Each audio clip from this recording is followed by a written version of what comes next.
Hello.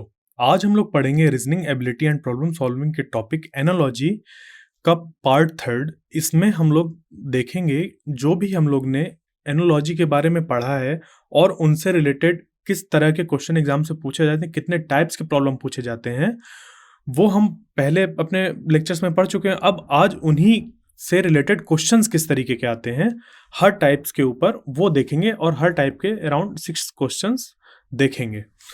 तो जो पहला क्वेश्चन है वो है हम लोग का टाइप 1 का सिमेंटिक एनोलॉजी के ऊपर। तो क्वेश्चन नंबर 1 यहाँ पे लिखा हुआ है एप्पल फ्रूट, तो कैरेट यहाँ पे क्या होगा। अब इसके लिए ये जानना जरूरी है सिमेंटिक एनोलॉजी क्या होता है। इसको मैंने डिटेल में अपने पहले लेक्चर में बताया है, बट यहाँ पे सिमेंटिक एनोलॉजी को अगर एक बार दोबारा समझें तो सिमेंटिक एनोलॉजी का मतलब होता है कि ये जो यहाँ पे वर्ड दिया हुआ है उसका मीनिंग क्या है, उसका एनोलॉजी उसके बगल वाले चीज के साथ हम लोग को देखनी है। तो एप्पल जैसे एक फ्रूट है, उसी तरीके से जो एक कैरेट है वो हम लोग की वेजिटेबल है। ठीक है, तो ये था हम लोग का पहला क्वेश्चन। क्वेश्चन नंबर 2, डॉक्टर, फिर यहाँ पे रेशियो का साइन हॉस्पिटल, प्रोपोर्शनल का साइन टीचर, फिर यहाँ पे रेशियो, फिर हमें बताना है क्या है। तो जैसा रिलेशन इनका आपस में है, एक हम लोग को जो एनोलॉजी यहाँ मिलेगी वही हम लोग को यहाँ पे अप्लाई करनी है। ठीक है, तो जैसे डॉक्टर और हॉस्पिटल, इनका रिलेशन क्या है कि डॉक्टर कहाँ मिलेगा, हॉस्पिटल में। वैसे ही टीचर कहाँ मिलेंगे, वो मिलेंगे स्कूल में। तो ये आंसर हो जाएगा। टीचर क्लासरूम में भी होते हैं, बट हॉस्पिटल के अंदर भी तो कमरे होते हैं। जैसे इनको हम दो तरीकों से बनाए कि अगर एक हॉस्पिटल हम लोग का और एक स्कूल है, तो स्कूल के अंदर क्लासरूम, ठीक है, स्कूल के अंदर क्लासरूम, हॉस्पिटल के अंदर भी वार्ड होते हैं, ठीक है, या चेम्बर कह लिया जाए, ऐसा होता है। ठीक है, 1 2 3 4 5 उस तरीके से यहाँ पे 1 2 3 4 क्लास ऐसे। तो जो डॉक्टर हैं वो तो यहीं रहते हैं, बट इस पूरी बिल्डिंग की बात हो रही है, यहाँ पे इसकी बात हो रही है, इसको हॉस्पिटल कहते हैं। ठीक है, उसी तरीके से टीचर जो होते हैं वो होते हैं हम लोग के इस स्कूल के अंदर। क्लासरूम में तो होते ही हैं, बट क्लासरूम में भी हो सकते हैं, लाइब्रेरी में भी हो सकते हैं, वो ऑफिस में भी हो सकते हैं, बट ऑफिस, ये वाले ऑफिस की बात नहीं हो रही, स्कूल। ठीक है, तो यहाँ पे ये नहीं हम लोग इनको कंसीडर करेंगे और वो हो जाएगा आंसर स्कूल। ठीक है, कि जो टीचर हैं वो हम लोग के स्कूल में होते हैं। विंटर, कोल्ड, समर, ठीक है, क्या होगा। तो विंटर में हम लोग को क्या महसूस होता है, ठंडक महसूस होती है, ठंड महसूस होती है।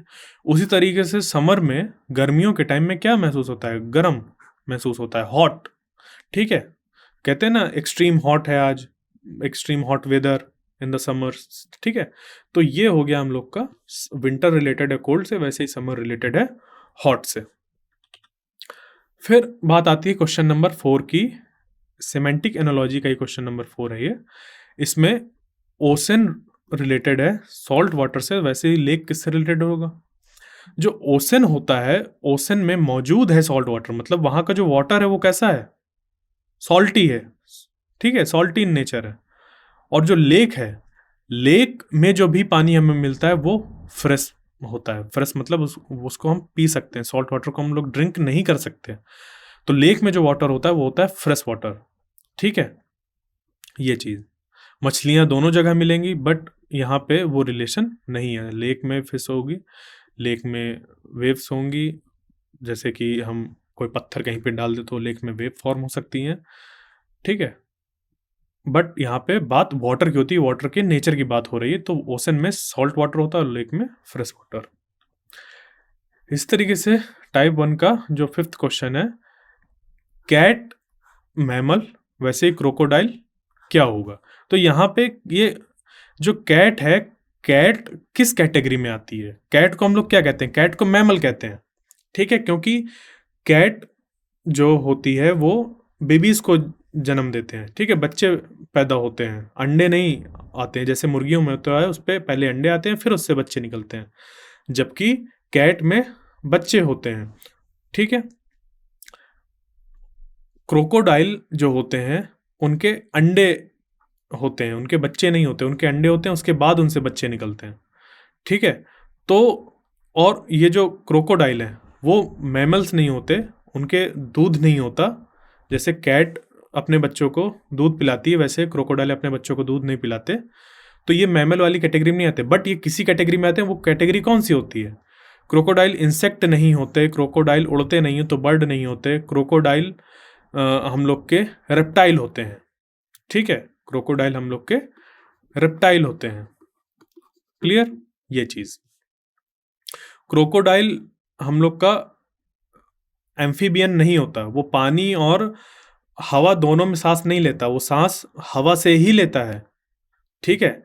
जब वो क्रोकोडाइल पानी के अंदर रहता है तो अपनी सांस को वो उतनी देर तक रोक के रखता है, ठीक है। ये चीज़ है। तो एम्फीबियन जो होते हैं वो पानी और एयर दोनों से ऑक्सीजन को लेते हैं, जबकि क्रोकोडाइल हवा में ही आके ऑक्सीजन लेते हैं। वो वाटर के अंदर ऐसे नहीं रुके रहते हैं कि 24 घंटे तक लगातार रुके हुए हैं और उनको पानी से ही ऑक्सीजन मिल रही है। वो सरफेस में आते हैं, ब्रीथ करते हैं, उसके बाद चले जाते हैं 1.5-2 घंटे के लिए। इस तरीके से कुछ उनका टाइम होता है। तो क्रोकोडाइल रिप्टाइल है, वो क्रोकोडाइल एम्फीबियन भी नहीं है। फ्रॉग एम्फीबियन है। फ्रॉग अगर एक बार पानी के अंदर चला जाए तो उसको बाहर आने की ज़रूरत नहीं है सांस लेने के लिए। क्लियर?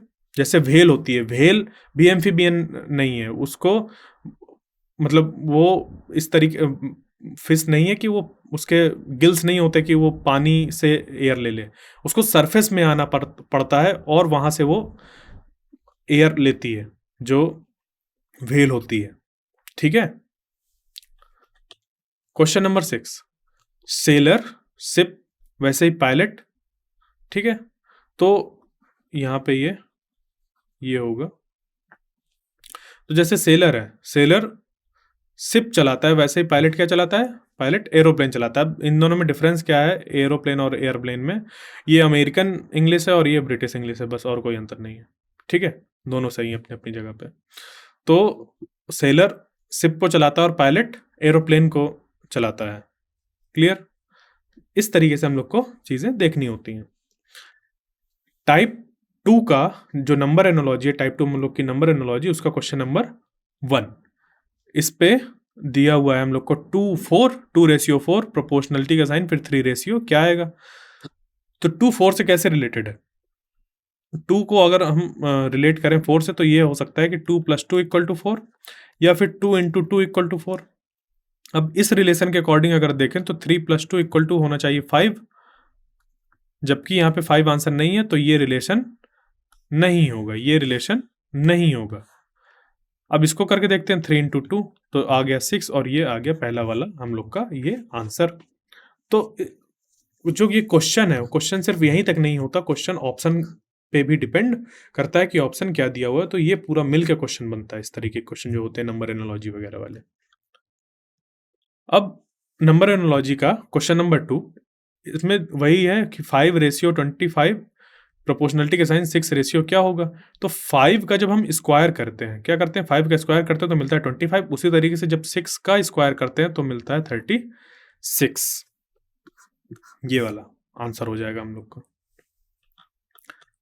अब टाइप 2 नंबर एनोलॉजी का क्वेश्चन नंबर 3, इसमें यह दिया हुआ है कि 9:20 प्रोपोर्शनलिटी का साइन 12 रेशियो क्या होगा? तो 9 और 20 कैसे रिलेटेड है? 9 में अगर हम लोग ऐड कर दें 11 तो मिल रहा है 20, बिल्कुल। तो क्या 12 में 11 ऐड करने से हम लोग को आंसर मिलेगा 33? नहीं, नहीं मिल रहा। तो इसका क्या आंसर होगा? इसके लिए हम लोग को सॉरी, ये 23, ठीक है 23, तो 23 इस पे नहीं है। अब यहाँ पे 23 नहीं है तो ये आंसर नहीं हो सकता। तो दूसरी तरीके से देखते हैं, 9 और 20 के बीच में रिलेशन ये भी आ सकता है कि 9 × 2 करें तो आ रहा है 18 और उस पर फिर +2 कर दें तो 18 + 2 हो जाएगा हम लोग का 20। तो इसी तरीके से यहाँ पे अगर करें 12 × 2 + 2 तो 12 × 2 = 24 +2 बन गया 26। ये तो ये कुछ रिलेशन हम लोग का यहाँ पे बन रहा है और इसी से ये हम लोग का आंसर निकल के आ गया 26। टाइप 2 नंबर एनोलॉजी का क्वेश्चन नंबर 4, 7:12 प्रोपोर्शनलिटी का साइन, फिर 15 क्या आएगा यहाँ पे वो बताना है। तो 7 और 12 कैसे रिलेटेड है वो हम लोग चेक करें। तो 7 और 12 एक तो ऐसे रिलेटेड है कि 7 + 5 = 12। तो क्या 15 + 5 करने से आंसर मिल रहा है? हाँ मिल रहा है, यहाँ पे ये 20 मिल रहा है। तो ये भी हम लोग का जो तर्क है वो एक हम लोग के पास सॉलिड तर्क है कि जब हम 7 में 5 ऐड कर रहे हैं तो मिल रहा है 12, 7 5 12 होता है। उसी तरीके से जब 15 में 5 ऐड करेंगे तो हम लोग को मिल जाएगा 20। ठीक है, इसमें एक और लॉजिक जो समझ पे आ रहा है वो ये है कि 7 अगर मतलब इसका आंसर इसके हिसाब से क्या हो जाएगा, 20 हो जाएगा। इसी में एक और चीज है कि 7 इंटू अगर 2 करें और उसमें -2 कर दें तो 7 2 टाइम्स 14 -2 ये निकल के आ गया 12 ये। और इसी चीज को अगर यहां पे अप्लाई करें कि 15 इंटू 2 -2 तो 15 इंटू 2 हो जाएगा 30 और -2 मतलब 28। तो ये आंसर आ रहा है। ठीक है, ये चीज तो यहां पे हम लोग इस तरीके से यहां पे देखा कि दो दो पॉसिबल आंसर हैं इसके, एक तो है 20 और एक है 28। तो कुछ क्वेश्चंस ऐसे भी होते हैं जिसमें हम लोग के पास जो तर्क हम लोग लगा रहे हैं दोनों तर्क सही हैं। तो एग्जामिनेशन में अगर हम लोग ये अपनी बात को सही कर दें कि जो हमने तर्क दिया है वो सही है तो वो आंसर भी सही मान लिया जाता है। अगर क्वेश्चन में जो क्वेश्चन पेपर जिन्होंने बनाया है अगर उनके अकॉर्डिंग आंसर 28 सही था तो आपके तर्क के अकॉर्डिंग आंसर 20 भी सही हो जाएगा, क्योंकि ये जो क्वेश्चन है वो है एनोलॉजी का क्वेश्चन। और एनोलॉजी का क्वेश्चन इसी बात पे होता है कि हमारे पास तर्क है। रीजनिंग के सारे क्वेश्चन ये है कि हमारे पास एक वैलिड तर्क होना चाहिए। रीजनिंग मतलब रीजन देना, तो हमारे पास एक सॉलिड रीजन होना चाहिए, तभी हम कह सकते हैं कि हमारी जो जो भी हम क्वेश्चन सॉल्व कर रहे हैं वो सही है या नहीं। तो हमारा आंसर ये भी हो सकता है और 28 भी हो सकता है। ठीक है, क्योंकि हमारे पास दोनों तर्क आ रहे हैं। ठीक है, ये चीज। क्वेश्चन नंबर 5, 4 और 12 तो 6 और यहां पे क्या आएगा? तो 4 + 8 अगर करके देखें तो 8 4 12, बट 6 में अगर 8 ऐड करते हैं तो 14, नहीं ये नहीं यहाँ पे फिट बैठ रहा, तो ये चीज़ नहीं होगी। ठीक है, ये जो है ये फिट नहीं बैठ रहा। बट ये है कि 4 इंटू 3 अगर कर दें तो मिल रहा है 12। उसी तरीके से 6 इंटू 3 अगर कर दें तो आ जाएगा 18 और 18 हम लोग के आंसर में गिवन है, ऑप्शन में गिवन है। तो ये हो जाएगा आंसर इस क्वेश्चन का, क्वेश्चन नंबर 5 का, कि 4:12 प्रोपोर्शनल टू 6 आंसर हमें बताना है। तो उसका आंसर हो जाएगा 18 निकल के, कि जैसे 4 और 12 के बीच में रिलेशन ये है कि 4 इंटू जब 3 करते हैं तब आता है 12, उसी तरीके से जब 6 इंटू 3 करते हैं तो आएगा आंसर 18। तो ये वाला आंसर सही हो गया। अब क्वेश्चन टाइप 2 नंबर एनोलॉजी का क्वेश्चन नंबर 6, उसमें ये दिया हुआ है 20:5 प्रोपोर्शनल टू 40 क्या है यहाँ पे? तो अगर अब इसको देखें तो 5 में अगर 4 का मल्टीप्लाई कर दें तो मिल रहा है 20, या फिर 20 को डिवाइड कर दें 4 से तो मिल जाएगा 5। इसी तरीके से यहाँ पे ये कर सकते हैं कि कोई भी नंबर है जब उस पर हम लोग मल्टीप्लाई करेंगे 5 का, किसका 5 का मल्टीप्लाई करेंगे तो ये नंबर मिलना चाहिए 40, या फिर 40 में हम लोग 4 का डिवाइड कर दें। ठीक है, हम लोग क्या कर यहाँ पे नहीं वो नंबर आएगा यहाँ पे। ठीक है, ये चीज़ तो जो हमें फाइंड करना है वो नंबर यहाँ पे x और उस पर 10 से मल्टीप्लाई कर दें तो वो, अब जैसे 40 को 4 से अगर डिवाइड कर दें तो आंसर आ जाएगा हम लोग का 10। तो यहाँ पे जो आंसर आएगा वो हो जाएगा 10। ये नंबर कौन सा है? वो हम लोग का 4 है। ठीक है, तो ये आंसर हम लोग का हो गया 10। क्लियर? नंबर एनालॉजी का क्वेश्चन नंबर 6, यही जो अभी हम लोग सॉल्व करके आए हैं उसका आंसर निकल के आ गया 10। अब टाइप 3 लेटर एनालॉजी का क्वेश्चन नंबर 1, लेटर एनोलॉजी के लिए हम लोग को फॉरवर्ड रैंक और बैकवर्ड रैंक ये आनी चाहिए बहुत अच्छे तरीके से। फॉरवर्ड रैंक क्या होती है, बैकवर्ड रैंक क्या होती है, और बैकवर्ड रैंक के साथ साथ इन दोनों का आपस में क्या रिलेशन होता है। तो forward rank plus backward rank, किसी भी एक अल्फाबेट की जो फॉरवर्ड रैंक और बैकवर्ड रैंक है, अगर उनका सम किया जाए तो वो निकल के आता है हम लोग का 27 के बराबर। ठीक है, ये चीज। तो फॉरवर्ड रैंक अगर हम लोग एक बार रिवाइज करें तो ए की फॉरवर्ड रैंक, बी की, सी की, D, E, F, G, H, I, J, K, L, M, N, O, P, Q, R, S, T, U, V, W, X, Y, Z. इनकी अगर हम लोग फॉरवर्ड रैंक लिखें तो वो हो जाएंगी 1, 2, 3, 4, 5, 6, 7, 8, 9, 10, 11, 12, 13, 14, 15, 16, 17, 18, 19, 20, 21, 22, 23, 24, 25, 26। ये हैं इन अल्फ़ाबेट से रिलेटेड या इन अल्फ़ाबेट से एसोसिएटेड इनकी रैंक। कैसी रैंक? फॉरवर्ड रैंक, क्योंकि हम लोग ए से स्टार्ट कर रहे हैं नंबरिंग करना। इसी में जब हम लोग जेड से नंबरिंग करना चालू करते हैं, जैसे 1, 2, 3, 4, 5, 6, 7, 8, 9, 10, 11, 12, 13, 14, 15, 16, 17, 18, 19, 20, 21, 22, 23, 24, 25, 26। तो ये है हम लोग का ब्लू कलर से लिखी हुई फॉरवर्ड रैंक, और ग्रीन कलर से जो लिखा है वो बैकवर्ड रैंक है। मतलब ए की जो फॉरवर्ड रैंक 1, ए की बैकवर्ड रैंक 26। तो इन ये हम लोग को जब पता होता है तो उससे चीज़ें सॉल्व करना बहुत आसान हो जाती हैं लेटर एनोलॉजी या अल्फ़ाबेट एनोलॉजी वाले क्वेश्चंस के लिए। जैसे कि यहाँ पे अब इस क्वेश्चन को अगर हमें सॉल्व करना है तो यहाँ पे देखें ये लिखा हुआ है, ये 1, ठीक, ये जो फॉरवर्ड रैंक है इसकी 1, सी की 3, ई की 5। तो हम लोग को क्या दिख रहा है, +2+2 हो रहा है। इस तरीके से यहाँ पे जो डी है उसकी 4, ये जो एफ है वो 6 और एच है वो 8। तो यहाँ पे रैंक क्या हो रही है, +2+2 हो रही है। साथ ही साथ इनका यहाँ पे क्या रिलेशन है, वो ये है कि जो भी आखिरी यहाँ पे रैंक आई उससे एक कम वाले रैंक से हम लोग अगला वर्ड स्टार्ट कर रहे हैं या ग्रुप ऑफ लेटर्स स्टार्ट कर रहे हैं। ठीक है, इसको वर्ड नहीं कहेंगे क्योंकि इसकी कोई मीनिंग नहीं है।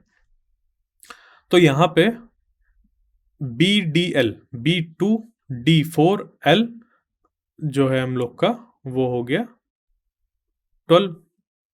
ठीक है, तो यहाँ पे क्या हो जाएगा, जैसे यहाँ पे 1 है, 3 है और यहाँ पे 5 है। तो अब यहाँ पे 2, 4, 12 दिया हुआ है, तो ये +2+2 तो है यहाँ पे, ये +2+2 ऐसे तो है, बट साथ ही साथ ये रैंक भी तो +3 हो रही है। ठीक है, क्योंकि यहाँ पे हम लोग को ये +2 नहीं दिखाई दी, ये +2 नहीं दिख रही यहाँ पे, ये +2 तो हो रही है बट यहाँ पे +2 नहीं है। 4+2 6 होता है जबकि 12 आ रहा है, तो ये नहीं फिट बैठेगा। अब यहाँ से अगर देखें ये चीज़ भी हम लोग को दिख रही है कि 1 से 4 तक ये हो रहा है +2।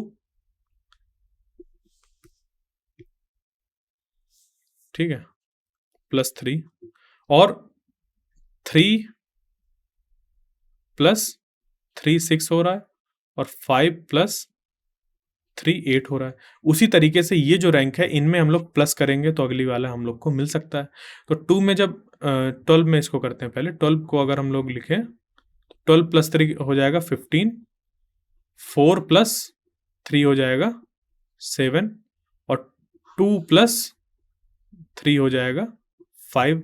5 होता है E, 7 होता है G, 15 होता है O। क्लियर? तो EGO ये हो गया हम लोग का आंसर इसका। ठीक है, अगला question, question number 2, MNO QRS PQR। अब हमें यहाँ पे बताना है क्या निकल के आएगा। तो ये जो MNO है, ठीक है, MNO की रैंक लिख लेते हैं। इसकी रैंक 13, ये 14, ये 15। फिर जो Q होता है, Q की रैंक हम लोग की होती है 17, ये 18 और ये 19। P की रैंक 16, ये 17 और R 18। तो अब यहाँ पे अगर देखें तो ये +3 हो रहा है, यहाँ पे +4 हो रहा है, +3 नहीं +4 हो रहा है। इस तरीके से ये जो 14 यहाँ पे हो रहा है, ये +4 हो रहा है, ये 15 यहाँ पे +4 हो रहा है। ठीक है, तो हम लोग अगर इसकी रैंक को यहाँ पे प्लस करें तो ये हो जाएगी 20, 17 में +4 करें तो ये हो जाएगा 21, 18 में +4 करें तो हो जाएगा 22। तो 20 किसकी होती है? वो होती है टी की। 21 होती है यू की, 22 होती है वी की। तो TUV ये हम लोग का आंसर हो गया। Question number 3, DFH ratio JKL proportional to ACE ratio क्या होगा यहाँ पे? इसके लिए रैंक लिख देते हैं, इनकी फॉरवर्ड रैंक। तो D की रैंक होती है 4, F की 6, H की 8, J की 10 है, K की 11 है और L की 12। तो यहाँ पे तो JKL लाइन से दे हुए हैं, जबकि जो DFH है वो हम लोग का +2 करके दिया हुआ है कि 4 और 6 के बीच में +2 है यहाँ पे, और 6 और 8 के बीच में जो डिफरेंस है वो +2 है, जबकि यहाँ पे +1 यहाँ पे अब देखते हैं इसकी रैंक ये 1, ये 2 और ये 5। ठीक है, तो यहाँ पे क्या हो रहा है? यहाँ पे हम लोग का जो रैंक दी हुई है 3, यहाँ पे ये +2 हो रहा है और यहाँ पे भी ये +2 हो रहा है। ठीक है, इनकी जो रैंक है, ए की रैंक 1, सी की रैंक 3, ई की रैंक 5, तो इस पे +2 हो रहा है। अब हमें देखना है कि अगला वाला क्या आएगा। तो इस पे अगर हम लोग ये रिलेशन देखें कि ये जो नंबर है यहाँ पे, ठीक है, इसमें +4 हो रहा है, ये जो है इसमें हम लोग का +5 हो रहा है, और ये जो नंबर है, यहां से देखते हैं, ये जो नंबर है ये यहाँ पे +6 हो रहा है।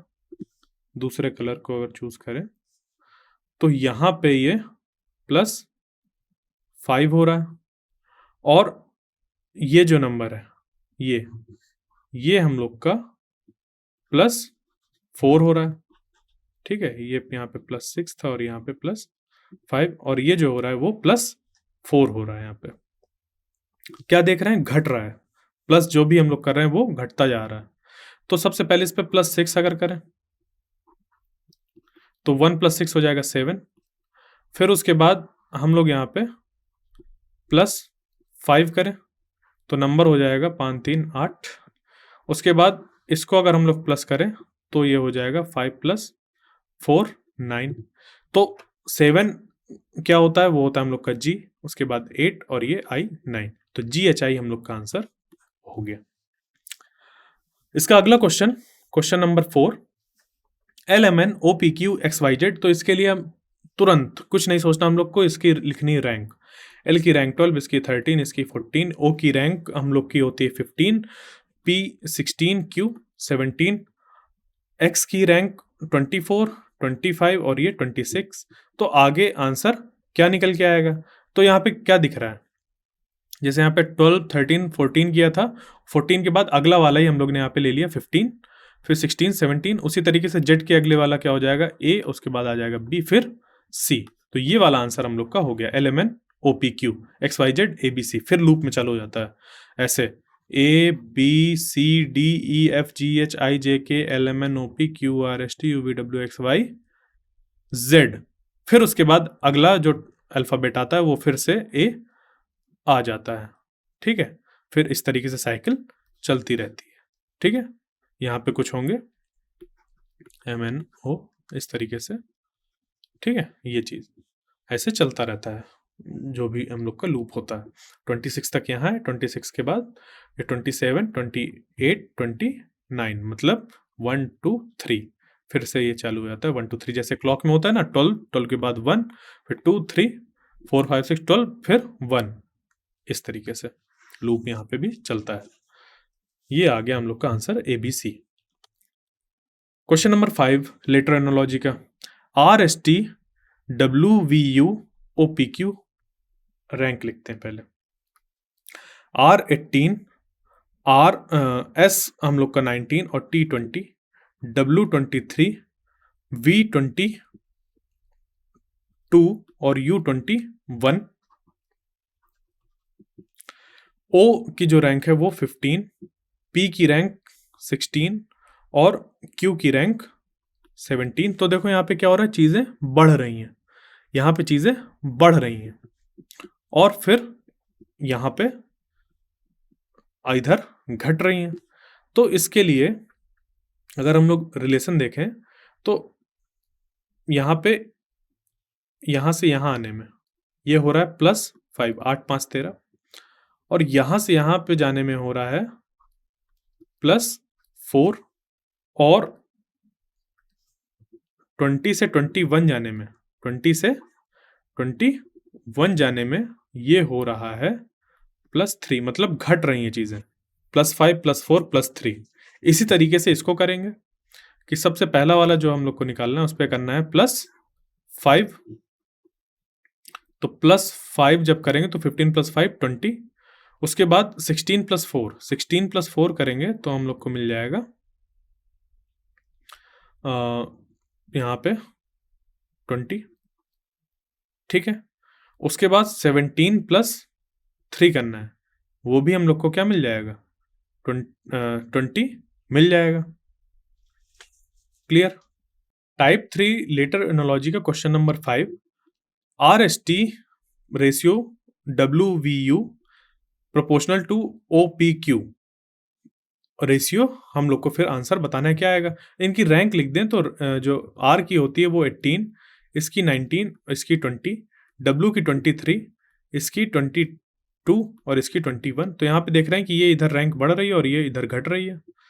इसी तरीके से यहाँ पे करके देखते हैं, O होता है 15, ये 16 और ये 17, तो यहाँ पे रैंक बढ़ रही है, उसके बाद यहाँ पे घटना चाहिए। तो अगर इसके बीच में ऐसे रिलेशन देखें हम लोग, तो ये हो रहा है +5, फिर 19 और 22 के बीच में अगर हम लोग रिलेशन देखें तो ये हो रहा है +3, फिर 20 और 21 के बीच में अगर रिलेशन देखें तो यहाँ पे हो रहा है इस जगह पर +1, ठीक है। क्लियर। इसी तरीके से ये जो O P और Q है, इसकी रैंक में अगर प्लस ऐड कर दें, +5 ऐड कर दें पहले वाले में +5, तो ये हो जाएगा 20।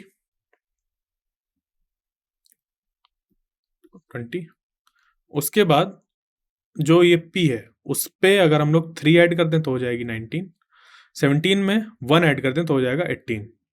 तो 20 होता है T, उसके पहले आता है S और उसके पहले आता है R, तो आंसर हो जाएगा हम लोग का TSR, ठीक है। ये था क्वेश्चन नंबर 5 लेटर एनोलॉजी का।